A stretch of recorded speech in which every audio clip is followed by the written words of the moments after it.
In today's video, I'm going to teach you a guide how to download your project from Lovable AI. We'll walk through two clean, reliable ways to get your code: downloading individual files directly inside Lovable, or grabbing the entire project as a zip via GitHub. I'll point out what each button does so you always know where you are and what to expect. Start by heading to the Lovable website and signing in if you aren't already. From the dashboard, look for the My Projects area. This is where all your apps live. Open the one you want to export so you land on its main project view. At the top of the page, you'll see a code icon that looks like angle brackets. Click that to switch from the app preview into the code view. This is perfect when you want to inspect files or download them one by one. On the left, select the specific file you need, maybe a component, a configuration file, or a style sheet. With the file highlighted, go to the top right corner and click the download icon.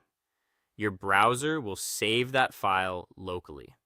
If you're only making a small change or need to share a single asset, this is the quickest approach. You can repeat that for any other files you need without leaving the editor.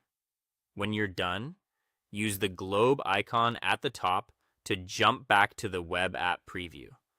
The globe is your quick toggle back to seeing the app running. Handy if you want to verify behavior before or after pulling a file.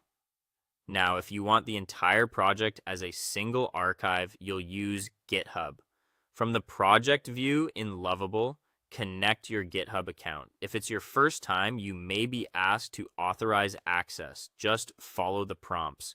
Once linked, open the repository that Lovable created or synchronized for your project. On the repository page, find the code button near the top. Click it and then choose Download Zip. Your browser will download a complete snapshot of the repository, including all folders and files. This is ideal for backing up your work, handing the project off to a teammate, or setting it up locally. After it finishes, you can unzip it and open it in your preferred editor. Keep in mind, to run the project locally, you'll typically install dependencies and follow the project's README. But the zip gives you everything in one go. That's it. Use the code icon and file download when you need something specific, and use the GitHub route when you want the full project in one package. That's all for today. Thank you for watching, and I'll see you guys in the next one.